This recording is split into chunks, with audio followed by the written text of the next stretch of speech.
Hi, this is Chris Campbell, business writer with the Food Institute and host of this week's edition of the Food Institute podcast.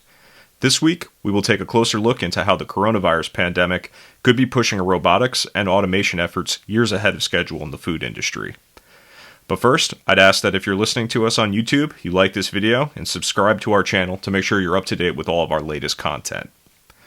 Now back to a topic we can't seem to stray far from these days, and that topic is the coronavirus pandemic. As of April 22nd, Johns Hopkins University reported almost 2.6 million infections globally, with that number still expected to rise.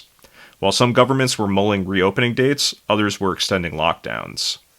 That's all to say it appears the current situation will stretch to become a new normal in the coming months, and grocery retailers are turning to robotics and automation efforts to secure their operations in light of the pandemic. While many food companies already had an eye on robotics and artificial intelligence, the coronavirus is accelerating efforts to deploy the technology across the grocery retail industry. Sanitation was always an important aspect of any grocery retailer strategy, even prior to the coronavirus outbreak, but the pandemic is forcing a focus on the issue.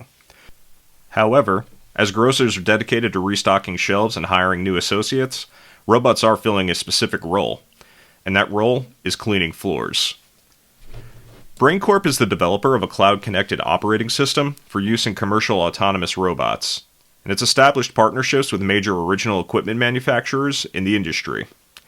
Phil Duffy, the company's vice president of product management and marketing, said the software gives the robots the intelligence they need to perform their tasks without interrupting customers or store associates. In an April 8th Forbes interview, the company reported an uptick in autonomous usage across its fleet, with daily average use up 13.6% in March when compared to the same month in the prior year. Additionally, average use was up a flat 13% in the first quarter of 2020, as grocers and other essential retailers turned to robots to enhance cleaning processes and efficiency. Walmart plans to deploy BrainCorp's self-driving robots in 1,860 of the retailer's 4,700 U.S. stores by the end of the year. Additionally, it will start using robots that can scan shelf inventory at 1,000 stores and robots that can scan boxes as they come off delivery trucks at 1,700 stores, according to a CNN business report dated April 7th. Anybody who's been to a grocery store in recent weeks knows grocery demand is up, and when I say up, I mean way up. So it's understandable consumers are looking to delivery and pickup as a way to avoid crowds as the coronavirus pandemic continues. This increase in demand for online grocery pickup and delivery orders is spurring grocery retailers to establish micro-fulfillment centers in their warehouses and stores, with Albertsons being one that is currently using robots to prepare customer orders at 2 stores, which is speeding up the picking process. Additionally, Albertsons, along with Stop & Shop and other grocers, say the micro-fulfillment centers are clearing the aisles of employee shoppers to make room for customers in store. Those robots can push down the bottom line as well. Albertsons expanded its partnership in December 2019 with the developer of the technology, Takeoff Technologies. Takeoff reported double-digit demand increases from its mini warehouses since the start of the coronavirus pandemic. Separately, in an interview with Chain Store Age, Gartner VP and analyst Tom Enright explained how the micro-fulfillment model was a viable solution for retailers looking to expand their omni-channel capabilities, especially in the grocery sector. He said, "The grocery basket size presents greater opportunities for productivity improvement between humans and robotics compared to that which could be obtained in non-grocery orders." He continued, "Early evidence from grocery micro-fulfillment trials points to a tenfold improvement in productivity, and it's not possible to gain that level from the much smaller non-grocery basket contents." Scrubbing floors isn't the only task robots are undertaking during the pandemic. Robotic solutions like the autonomous shelf-scanning robot Tally can provide a real-time snapshot of current stocking issues during the outbreak. The robot can also help companies ease back into normal operations. Schnucks Markets is using Tally robots at a handful of stores to better inform employees of out-of-stocks and when products are inappropriately labeled. Simbe Robotics, which developed the robot, noted the rise in demand grocers are experiencing due to the pandemic can be managed by utilizing the robot to better coordinate where items need to be restocked. Meanwhile, Broad Branch Market in Washington, D.C. deployed a small fleet of 44-pound, 6-wheel, self-driving robots for ferrying deliveries to customers in the area.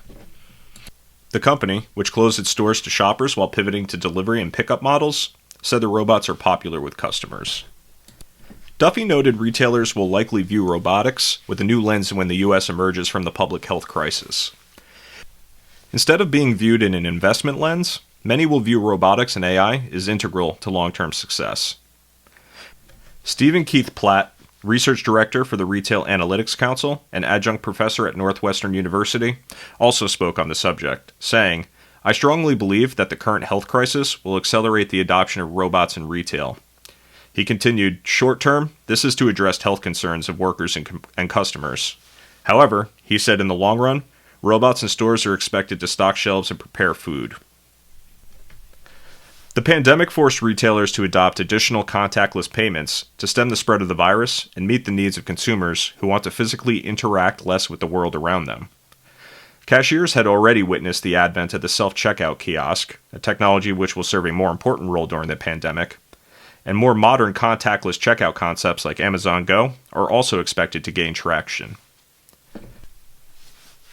However, human employees are still needed in both settings. Self-checkout kiosks are typically fickle, and most stores assign a human associate to watch over the checkout area to assist those who need it. Human employees fill a similar role in contactless concepts to troubleshoot issues or provide support to customers who are confused. The use of cash and even credit and debit cards is also ceding ground to alternative payment formats.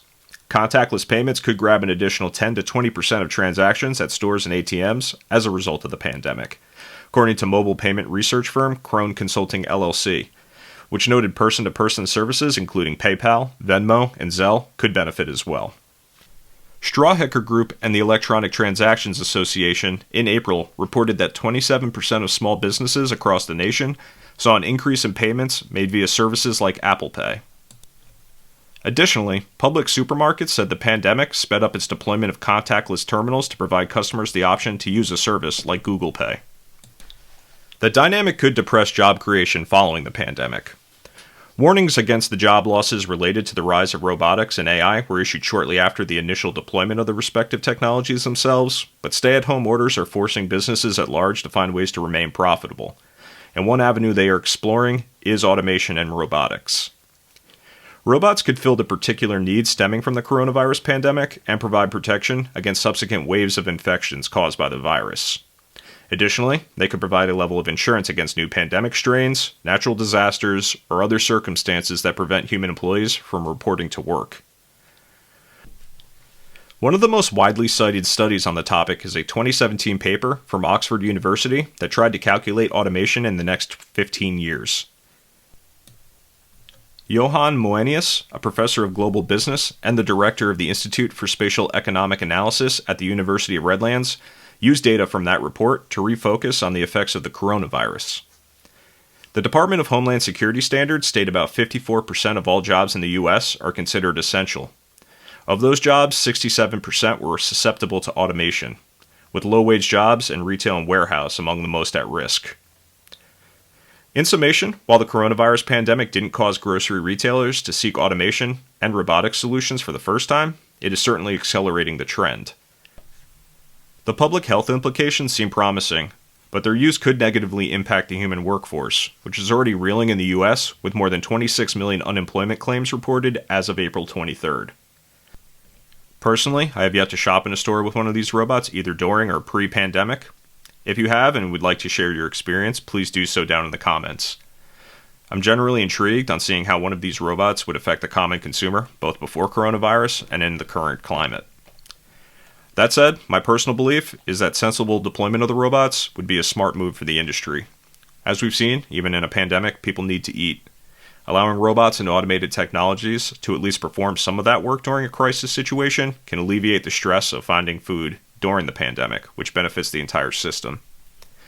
With that said, that will close this week's edition of the Food Institute podcast. If you like what you heard, please like the video. If you'd like to learn more, please take a look at the links in our description to learn more about the Food Institute and what membership could do for you and your company.